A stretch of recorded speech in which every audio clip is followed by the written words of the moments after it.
देखते हैं विद्यालय बिहार विद्यालय परीक्षा समिति पटना जो है स्टेट के लिए क्या क्या योग्यता होती है, क्या क्या होना चाहिए पात्रता के लिए।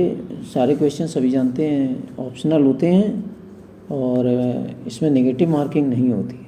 क्या नहीं होती है? नेगेटिव मार्किंग नहीं है, ऑप्शनल है और हर क्वेश्चन 1 नंबर का है, नेगेटिव मार्किंग नहीं है। आप देखिए पेपर वन और पेपर 2 दो पेपर होते हैं। पेपर 1 के सब्जेक्ट क्या क्या हैं इनको देखते हैं। पेपर 1 में सब्जेक्ट हैं हमारे जैसे हिंदी हुआ, उर्दू हुआ, हिंदी उर्दू और बांग्ला, मैथिली, संस्कृत, अरबी, फारसी, भोजपुरी, अंग्रेजी, गणित, विज्ञान, सामाजिक विज्ञान। अब इनके लिए योग्यता क्या क्या है, योग्यता देख लेते हैं।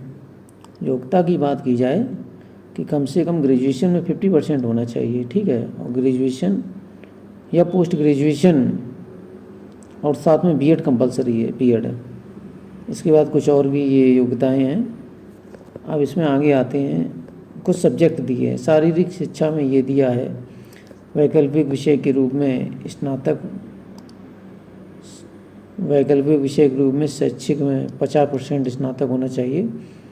इसमें भी बीएड भी चलता है, ठीक है। ये सारी योग्यताएं दी हैं। अब मेन जो सब्जेक्ट हमारा आते हैं संगीत विषय में ये है, ललित कला ये है, नृत्य ये हैं। अब मैथ की बात करते हैं। मैथ में क्या चाहिए? मैथ के लिए सीधा सीधा है, ग्रेजुएशन मैथ से हो और दूसरी साल में फिजिक्स हो, इलेक्ट्रॉनिक हो या कंप्यूटर साइंस, रसायन विज्ञान या सांख्यिकी हो सेकेंड ईयर तक, और या इंजीनियरिंग से स्नातक हो जिसमें गणित हो। और इसमें स्नातक पर कंप्यूटर साइंस में बीएससी की योग्यता को सम्मिलित माना जाएगा। स्नातक स्तर पर कंप्यूटर साइंस में बीएससी उसको भी मैथ में शामिल माना जाएगा। अब आता है मेन स्तर हमारा साइंस के लिए इन्होंने कहा है स्नातक स्तर पर जंतु विज्ञान, प्राणी विज्ञान, वनस्पति विज्ञान एवं रसायन विज्ञान पठित हो अथवा इंजीनियरिंग में स्नातक जिसमें विज्ञान की विशेषता हो, ठीक है। इसमें वो वाला सिस्टम नहीं है जैसे यूपी में अपना चलता है या केवीएस में चलता है। सामाजिक विज्ञान में स्नातक स्तर पर इतिहास, भूगोल, अर्थशास्त्र, राजनीति शास्त्र में 2 विषय उत्तीर्ण हो या अनिवार्य रूप से इतिहास भूगोल अवश्य हो, ठीक है। प्राचीन इतिहास विषय को इतिहास विषय के समकक्ष माना जाएगा। अब भाषा से संबंधित विषय, अब देखिए जिसको बोलते हैं 11-12 वाला टीचर, पीजीटी में इतने सब्जेक्ट हैं, 25 सब्जेक्ट हैं।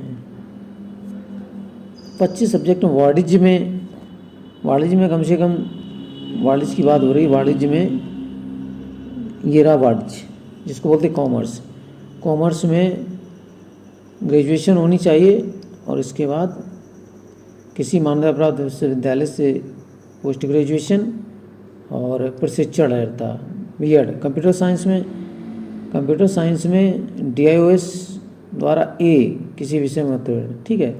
या BCA भी लेते हैं, बीटेक की उपाधि भी हो वो भी चलेगी, बीटेक की उपाधि।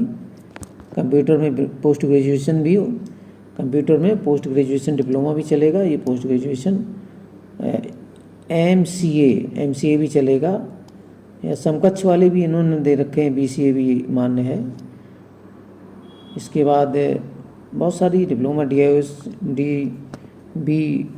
बी लेवल में मान्य है, ठीक है। सूचना प्रौद्योगिकी DIOS द्वारा C है ना, DIOS ये द्वारा C लेवल होता है ना, वो होना चाहिए। MCA का 3 वर्ष MCA भी मान्य है। अब मेन सब्जेक्ट आपके चलते हैं, ये AG वाला भी है, संगीत वाला भी है। ये देखिए अब इसमें जो है ना पैटर्न वही है। यहाँ पर सब्जेक्ट 2 पोस्ट ग्रेजुएशन के दिए हैं। Physics post graduation, chemistry post graduation हो, कॉमर्स में मास्टर डिग्री हो, बॉटनी जूलॉजी, मैथ में भी ये हो। अब देखिए क्या होगा, सब्जेक्ट जो होता है वो 50 नंबर का होगा, सॉरी 100 नंबर का होगा, सब्जेक्ट 100 नंबर का होगा, और ये वाला कॉमन पोर्शन 50 नंबर का होगा। टोटल 150 है, 150 मार्क्स का है। और इसमें हिसाब दिया है भारत का नागरिक हो, सारे लोग फिल कर सकते हैं। और एज की बात की जाए, एज की बात कर लेते हैं। पुरुष के लिए 37 वर्ष जनरल, महिला के लिए 40, ओबीसी है 40 वर्ष, महिला 40 वर्ष, अनुसूचित जात 42, अनुसूचित जनजात 42 वर्ष, ये है। पासिंग मार्क की बात की जाए तो पासिंग मार्क 50% है, ओबीसी का 45.5, अत्यंत पिछड़ा 42.5, ये सब दिए हैं, इनके पासिंग मार्क है, ठीक है। इसके बाद सीबीटी मोड होने लगा है, कंप्यूटर बेस्ड टेस्ट होगा, सीबीटी मोड होगा, कंप्यूटर बेस्ड टेस्ट होगा। तो ये जो है ना, इसमें डॉक्यूमेंट भी अपलोड करने पड़ते हैं, 10th 12th marksheet, graduation, BEd और अन्य सभी की, ठीक है। जो रिजर्वेशन चाहते हैं उनको भी इसमें अपलोड करने पड़ेंगे, ठीक है। तो यही कुछ नहीं, यही सब था, इसको